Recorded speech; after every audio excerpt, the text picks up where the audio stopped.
Breaking news tonight, a crash knocks out power to hundreds of homes and businesses in a neighborhood near downtown Lexington. What we've learned about the investigation. Neighbors hope a stormwater project in their neighborhood will help prevent the kind of flooding they've seen on their streets for years. Medal of Honor recipient Dakota Meyer has a message for Donald Trump tonight after the Republican presidential nominee criticized the family of a fallen Muslim American soldier.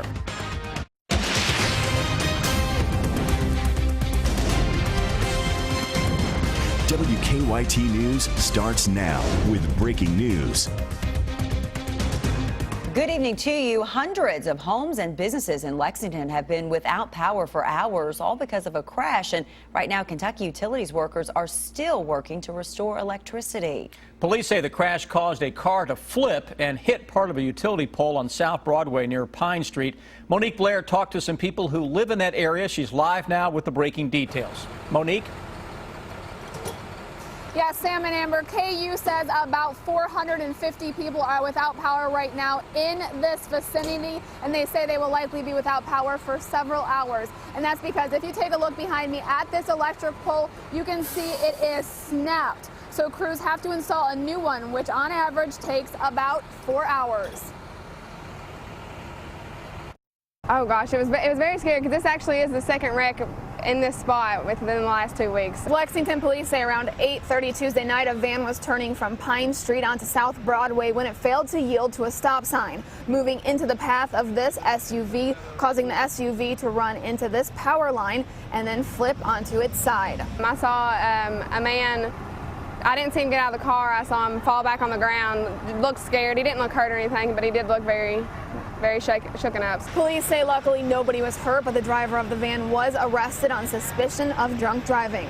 Police say the outbound lanes of South Broadway will be shut down for several hours, and the inbound lanes are going to continue to be open to only one lane for several hours. Now again, about 450 people are currently without power due to this accident. A KU spokesperson says they are trying to get power to the people who are further away from this location, but likely most of the people who live within this vicinity will be without power for several hours until they do get a new pole installed here, which I'm told will likely not be until the middle of tonight. Reporting live in Lexington, Monique Blair, WKYT. Monique, thank you. Well, after rounds of heavy rain yesterday, most of us saw some much-needed dry weather this afternoon and tonight. But it looks like more storms will be heading our way throughout the week. Chief Meteorologist Chris Bailey has an early look at your forecast. Yeah, we get the little ebb, the flow of the overall stormy pattern out there over the next couple of days, and that's what we're going to be dealing with. Today was a fairly dry one across most areas of central and eastern Kentucky, exactly what the weather doctor ordered, coming on the heels of a very stormy overnight into much of the region. What we're looking at right now in your Defender radar network across the entire state is not a whole lot that is left out there. Little cloud cover from time to time. We'll watch for some fog to fire up later tonight and early tomorrow morning. A couple of systems, though, I'm watching for tomorrow. A little area of low pressure across the Smoky Mountains is going to try to throw a little moisture into southeastern Kentucky from the east, while another little setup to our west may bring a thunderstorm or two into western parts of the area. Central Kentucky may get off relatively unscathed tomorrow, except for a little isolated shower or storm. Now watch the future radar hour by hour. Notice eastern Kentucky, how some of those returns are coming in from east to west. So that's kind of going against the grain. A little fog out there first thing tomorrow morning. Keep that in mind for the trip into work and maybe a case or two school. 88 for a high temperature with a few storms that try to pop up tomorrow afternoon. Though, guys, when I come back at 11:13, a new rain forecast that shows how storms may cause some more problems. Chris, thank you. People who live there say it's been a problem for years. Heavy rain has often caused streets and even homes to flood in Lexington's Joyland neighborhood. But Lexington city leaders say they're making some changes to end that problem. A new stormwater project is now underway, and folks in that neighborhood say it is a welcome sight. Garrett Weimer has our top story at 11. Flooding has plagued this neighborhood in years past, turning streets to streams, yards to pools. Paul Sims moved here less than a year ago, but it didn't take long for him to find that out himself. It was about 2 weeks after we moved in. We had a heavy rain and it flooded down the end of the street and went into the neighbor's crawl space. And we knew instantly something, there was an issue with water level in this area. Crews worked along Cabot and Kent Drives on Tuesday. The project will add storm drains, larger drainage pipes, and an underground culvert to help with the high water. Neighbors say it's long overdue. The Environmental Protection Agency, or EPA, sued the city of Lexington 10 years ago, claiming the city violated the Federal Clean Water Act. A settlement between the city and the EPA required Lexington to take steps and spend hundreds of millions of dollars to fix the city's sewer and stormwater problems. The city says it's paying for the nearly $3 million project with money from the stormwater management fee. It needed to happen. It's painful to go through when we're, as all of us in the neighborhood know, but when it gets done and all finished, we feel that it will be nice and accomplish what they want to. In Lexington, Garrett Weimer, WKYT. And the city says the project should be finished in early November. Some people in a Powell County neighborhood are still cleaning up the mess caused by a lightning strike. Investigators say lightning hit a gas substation of a pipeline on Highway 15 yesterday, causing an oily substance to spew into the air. Much of it landed on some nearby homes. Investigators are still trying to figure out if the oily substance is dangerous. One homeowner said the owner of the pipeline, Kinder Morgan, offered to pay for the cost of leaving her home for the time being. They didn't say it was any type of evacuations, but they did act like it was kind of encouraged to get our kids out of the smell. Kinder Morgan says there are no current dangers to the community, but the Powell County Judge Executive says he wants more evidence to back up that claim. He has scheduled a public meeting tomorrow at 5 at the Clay City Municipal Building. Anyone with concerns about the issue is invited. A state trooper just happened to be in the right place at the right time when a father and daughter became trapped by high water in Pulaski County. My car was parked out, and I came back to get it just a minute ago, and I tried to cross, and it's just too deep. There's water coming in the doors, and me and my daughter are in the vehicle right now. That is the 911 call the father made after he and his 3-year-old daughter got stuck under a bridge near Science Hill overnight. Trooper Adam Childress just happened to be patrolling nearby and rushed to the scene for the rescue. Dad handed the daughter through the window to me, and I carried her, keeping her above the water because she was cold and panicked. I kept her above the water. Police say the father climbed onto the roof of the car and eventually made it to safety. Neither he or his daughter were injured. New tonight, a crash shut down a busy Harrison County road for hours. Investigators say late this afternoon, a dump truck and a pickup collided on US 62 a few miles east of Cynthiana. The crash caused the dump truck to end up on its side, spilling its load of rocks. The Harrison County emergency manager says the driver of the pickup was taken to the hospital with serious but non-life-threatening injuries. The road was closed until crews could clean up the rocks. It reopened about 8:30. Also new tonight, 2 people have been charged in connection to a robbery at a Laurel County store. The Laurel County Sheriff's Office says deputies arrested 37-year-old Jason Wells and 33-year-old Lori Eversole this afternoon. Investigators say last Tuesday a robber used force to steal a money bag from a clerk at the corner market on Highway 830. They say Wells stole the money and Eversole drove the getaway car. New tonight, Kentucky native and Medal of Honor recipient Dakota Meyer is weighing in on some controversial comments Donald Trump made. The Republican presidential nominee has taken heat for criticizing the parents of a Muslim American soldier killed in combat after the father said Trump had sacrificed nothing.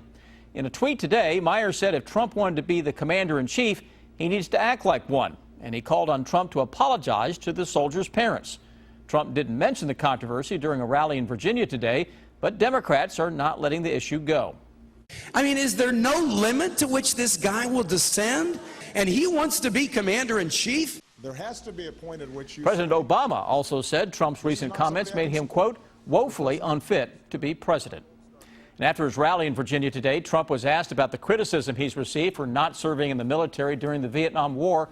Trump said he was fortunate he didn't have to go to Vietnam, but he says in some ways he regrets not serving. It's something I've always missed. And, you know, I built and helped build the Vietnam Memorial in downtown Manhattan. To me, that was a very important thing to do. Also tonight, Trump refused to endorse either House Speaker Paul Ryan or Arizona Senator John McCain in their upcoming Republican primaries. As the number of Zika cases in Florida continues to grow, health leaders around the country are taking new steps to prevent more outbreaks. That's in 9 minutes. And then the Scott County School Superintendent says the county needs a new high school, but not everyone can agree on how to pay for it. Now, your hour-by-hour forecast with Chief Meteorologist Chris Bailey.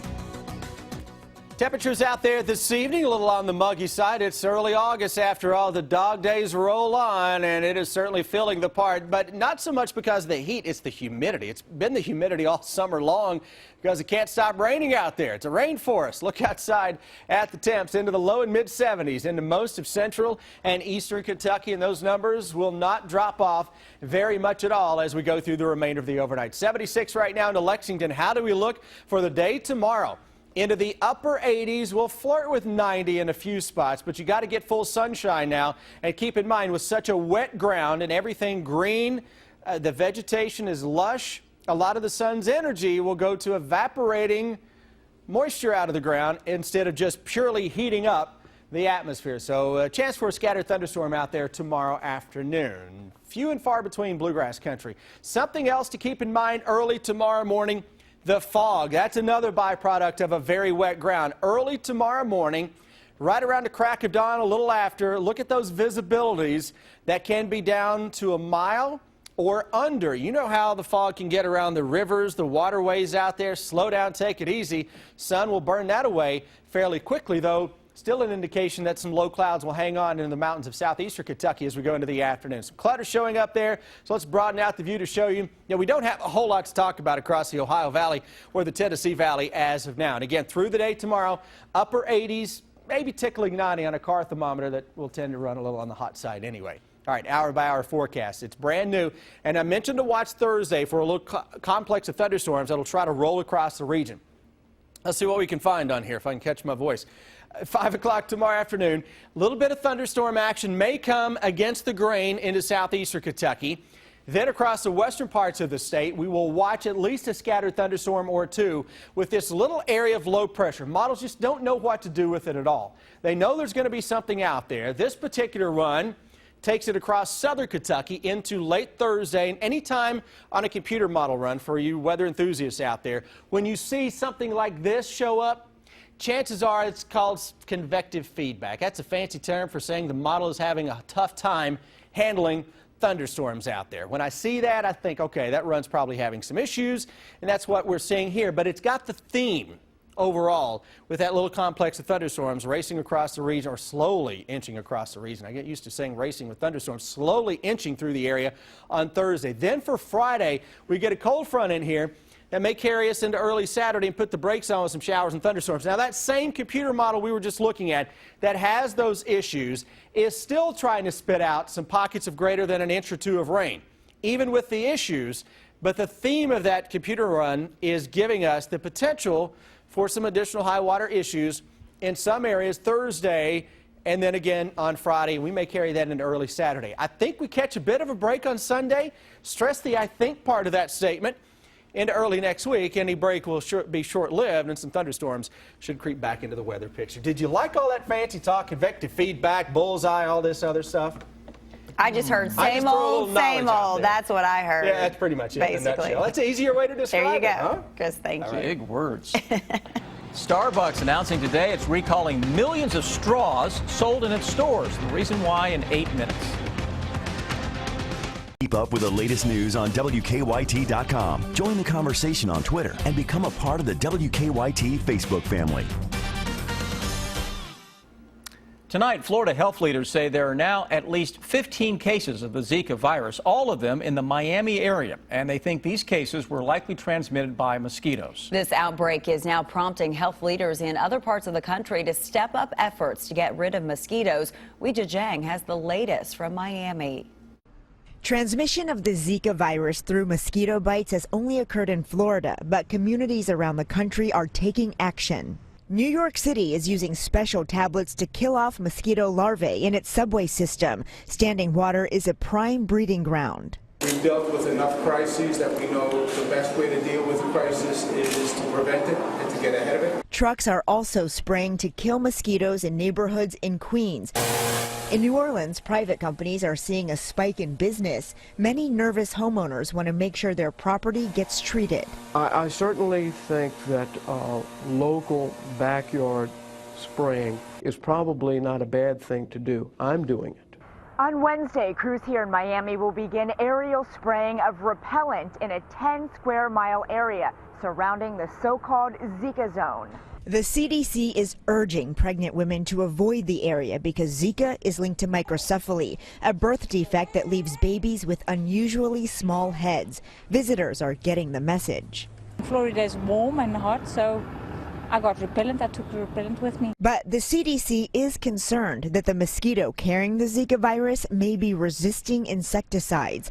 Weijia Zhang, CBS News, Miami.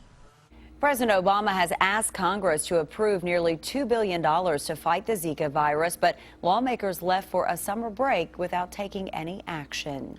New tonight, many people in Scott County say it's time for a new high school there, but they can't seem to agree on how to pay for it. At a town hall meeting tonight, Scott County Superintendent Kevin Hubb talked about proposed funding for a new high school. He's asking for an increase in the property tax to pay for bonds to cover the $48 million needed to build the new school. I think there's a great need for a second high school, not only because of our student population, but because we're a community that's growing so fast. Whether it's tomorrow or 2 years from now or 4 years from now, it's my belief that we need to get in front of this. But some people at tonight's meeting said they were against raising taxes to build the school. The school board will vote on the tax hike proposal August 18th. School leaders hope a new high school can be built by August of 2018. A Richmond man is among more than a dozen people now facing federal charges in connection to an illegal gambling ring. Jason Taylor has been charged with transmitting wagering information and participating in an illegal gambling business. Investigators say Taylor was a bookie for a high-stakes bettor in an operation that was based out of California. Last week, the FBI raided a business investigators say was used as a front for the operation. If convicted, the government could seize Taylor's assets, including his home in Richmond. New tonight, Starbucks is recalling millions of stainless steel straws. The company sold the straws online and in its stores. Starbucks leaders say they've received 3 reports of children suffering mouth lacerations while using the straws. So the company is recalling more than 2 million straw sets. The straws have a ridge at the bottom that keeps them attached to beverage lids. New tonight, Magoffin County school leaders have cut the ribbon on a new high school. More than 700 students will attend the new Magoffin County High School. It includes 3 science labs, 3 computer labs, and a basketball gym that can seat up to 2,000 people. The new school year in Magoffin County begins August 11th. Very exciting to have a new school to go into. Very. Let's start a football practice. Rob's getting close. Well, it is. The Cats go into camp Thursday. Louisville reporting today. Bobby Petrino talks about his quarterback, and Shelvin Mack, the Lexington native, back in town wanting to give back to his community. Sports is next. Stay with us.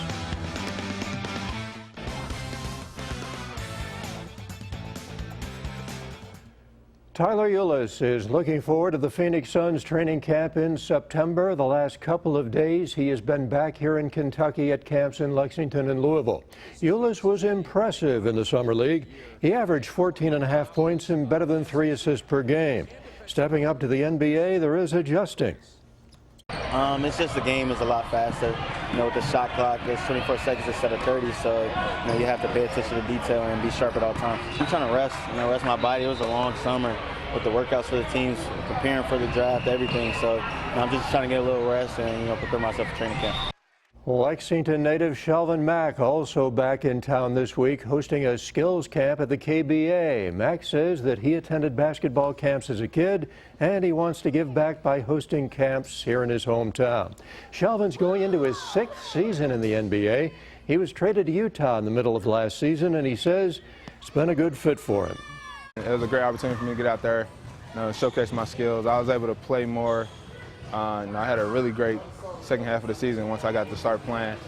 They just picked up my option this year, so I'm going back. Hopefully it's going to turn out great again this year and just continue to grow as a player and as a person. Hopefully it can lead to bigger and better things. Kentucky football picking up a commitment from defensive back Cedric Dort for 2017. Dort is out of South Florida, Palm Beach Gardens. Scout.com ranking him as a 3-star player. He had offers from Cincinnati, Iowa State, Syracuse, and Wisconsin, among others. Dort becomes UK's 2nd defensive back commit in the 2017 class. College teams are reporting for fall practice. The Louisville Cardinals have their first workout scheduled for tomorrow. After 2 seasons of uncertainty as to who his starting quarterback is, Bobby Petrino knows going into his 3rd year, Lamar Jackson is his man. Petrino likes the work that Jackson has put in and his desire to improve. Lamar, since he's first got here, has been a very, very coachable young man. He has dreams to play at the next level, and he wants to develop that way. He wants to be able to be a pocket passer and understand coverages and understand progressions. So, you know, he's been great about it. On to baseball. Reds and the Cardinals tonight at Great American Ballpark. Ball popped up, foul, first base side. Joey Votto comes over to try to make the play, and he thought he was interfered with by the fan. He let the guy know it. Although the fan looked like he was within his space, not reaching over the rail. This game went to the bottom of the 9th inning with the Reds trailing 5-4. 2 men on. Scott Schebler pulling one deep to right, and it stayed fair. 3-run shot to win it for Cincinnati. Reds pull it out 7-5. A.J. Reed's stint back in AAA did not last very long at all. This afternoon, the Astros recalling the former Wildcat first baseman back to the major leagues. Reed was batting .436, 4 homers, 3 doubles, 14 RBI in 11 games since his demotion down to Fresno. And Dale Earnhardt Jr. will miss at least 2 more races while he recovers from a concussion. Earnhardt skipped the last 3 races. He will continue to be replaced by 4-time series champion Jeff Gordon in the number 88 Chevrolet. Earnhardt says he continues to experience issues with balance and gaze stabilization. And that's sports. We'll be right back to wrap it up after the break. Seems like it's been a while, but I see that the emoji cast is returning tonight. Yeah, it's been fairly calm tonight, so the emojis can come back out of hiding since it's no first alert severe weather day for a change. In the morning, a little frown because we will encounter some fog right around 70 tomorrow afternoon. More dry than wet out there. It could be a shower or thunderstorm, upper 80s, so we'll sweat it out a little bit. Looking ahead toward the weekend, mid to upper 80s with a chance for a shower or thunderstorm, so depending on where you are, maybe smiling, or you may just be saying, what the heck. Rob, I know you've missed the emojis. Oh, yeah.